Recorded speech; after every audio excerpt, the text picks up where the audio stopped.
Preservation matters because without it we lose architectural treasures like this.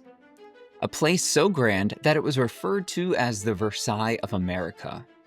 Whitemarsh Hall was a 147-room mansion located in Wyndmoor, Pennsylvania.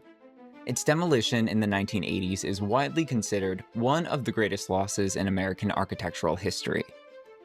Today, only 50-foot limestone columns remain, solemn sentinels of a vanished era. Typically in the series, we explore historic properties on site, walking through these rooms and uncovering their stories in real time. However, some grand homes, though no longer standing, still deserve to be remembered. A home like this serves as a sobering reminder of what we lose when preservation is not a priority. These stories, though tied to structures that no longer exist, are vital to understanding our cultural heritage and what's at stake when it's neglected. Commissioned by financier Edward T. Stotesbury for his second wife Eva, the mansion was designed by renowned architect Horace Trumbert and completed in 1921. After 5 years of construction, the U-shaped estate sprawled across more than 100 square feet of living space, making it the third largest private residence ever built in the US at the time. The mansion cost an estimated $10 million to build, equivalent to nearly $160 million today. Its exterior was made of Indiana limestone and concealed an inner courtyard that gave the illusion of a two-story home, when in fact it had 6 floors. 3 were subterranean, and the top floor, containing 39 rooms, was hidden behind a massive balustrade. While the house was interconnected by 5 grand staircases and 3 elevators. Visitors once would pass through a gatehouse and travel up a private driveway before they would reach the central block of the home, which was 283 feet wide and 100 feet deep.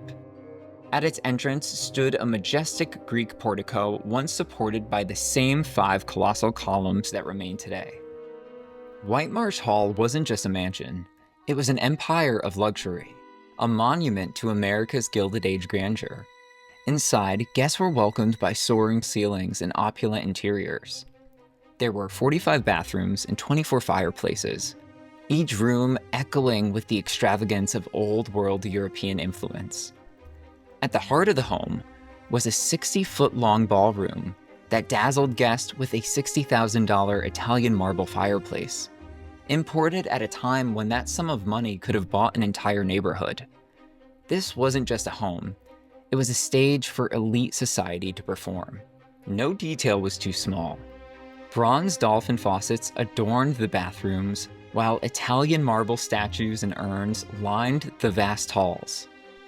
The mansion's interiors were curated by Sir Charles Allom, a renowned British decorator whose clients included royalty, and much of the artwork and furnishings were sourced by Joseph Duveen, the legendary art dealer who brought European masterpieces to America's elite.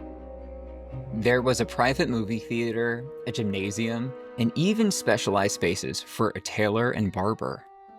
A refrigeration plant, bakery, and even a dedicated cookie room made sure that the household and its many staff operated like a finely tuned machine. While the game room, complete with a billiards table and slot machine, added a playful touch of decadence. And beneath it all, an extensive wine cellar promised indulgence at every gathering. In the afternoons and evenings, a pipe organ filled the halls with music, playing continuously whenever guests were present, making the estate feel alive not only with movement, but with sound.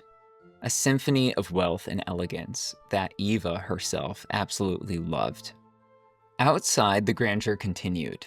A Roman-style swimming pool, tennis courts, and squash courts offered leisurely escape. Maintaining Whitemarsh Hall cost over $1 million a year.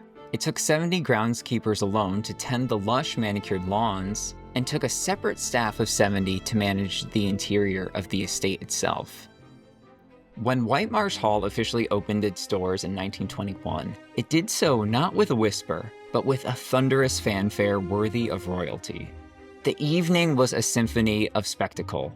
4 orchestras played simultaneously, their music drifting through the vast halls and manicured gardens, creating a layered soundtrack of elegance and indulgence. It was about creating a world so lavish, so seamless, that reality itself seemed to bow before it. This wasn't just a party, it was a performance of wealth, power, and cultivated grandeur on a scale rarely seen before or since.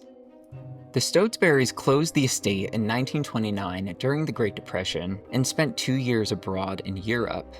Upon returning, they continued to invest in Whitemarsh Hall, but in 1938, Edward sadly died. For the first time, Eva realized that the family's fortune was no longer limitless. To understand the scale of the loss, in 1912, Edward's fortune was estimated at $100 million, roughly $33 billion today. And by the time of his death, it had dwindled to just $4 million. Eva began selling off his art collection, their furnishings, and even jewelry that she owned, such as a diamond pendant that was once valued at $500,000 in 1912 that Edward once gave her. Eva ultimately made numerous donations in Edward's name to the Philadelphia Museum of Art. These included beautiful statues and pieces that are still there on display today. During World War II, while the estate sat vacant, it served an unexpected role. The Metropolitan Museum of Art feared the safety of its collections, concerned that the skylights in the museum made the landmark an easy target. This is why they sent 90 truckloads containing 15,000 pieces of priceless works to be stored within the walls of the fireproof mansion. Fun fact, each of the trucks were accompanied by armed men, and the trucks were insured for $1 million each. Additionally, a large steel mesh barbed wire fence surrounded the perimeter of the estate, while the art was on site.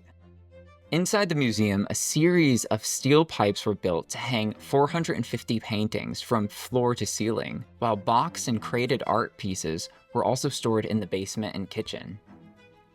Additionally, Eva also donated the estate's colossal 2-mile-long, 8-foot-tall steel fence as scrap metal, contributing to the production of 18,000 guns for the war effort. In 1943, Eva sold the mansion and its 45.6 acres for just $160,000 to the Pennsylvania Salt Manufacturing Company, which converted the Gilded rooms into laboratories and offices. The remaining 265 acres were sold to developer Matthew McCloskey, who built 1,000 homes for returning servicemen. By 1961, the company vacated the property, leaving the once opulent home to rot.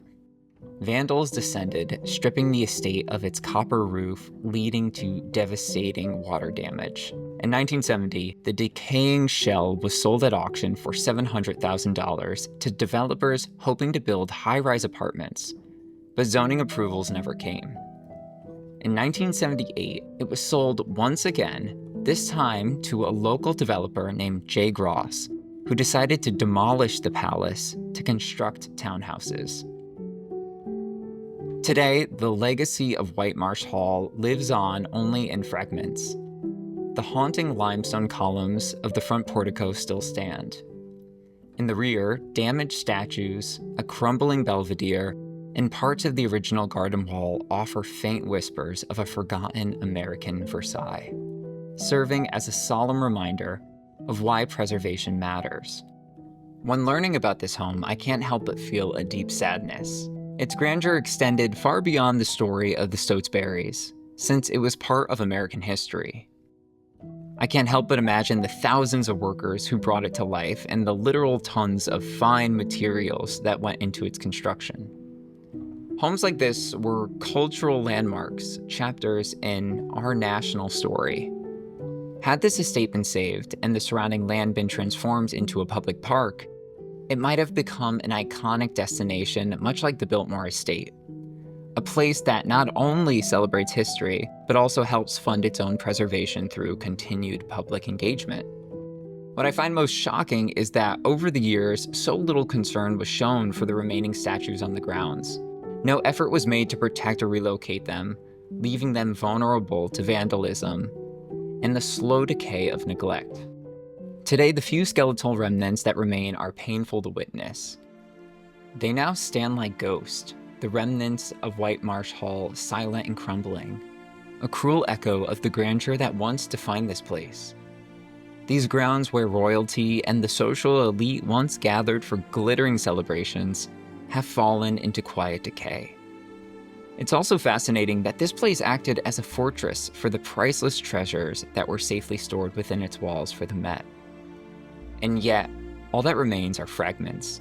Stone columns swallowed by ivy, scattered staircases that lead to nowhere, and fading paths once walked by some of history's most celebrated figures.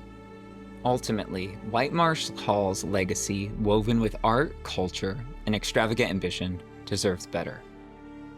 Lastly, if you've enjoyed the video, it would mean the world if you would please subscribe and join us as we continue to tour and discuss the stories behind these incredible properties. It really is encouraging when I see people take the time to comment, like, share, and of course subscribe. So thank you so much for watching, and if you have any recommendations on new places to visit next, please let me know so I can continue updating them to the list of must-see places. Until next time, I hope you're all safe and happy, and we will talk again soon.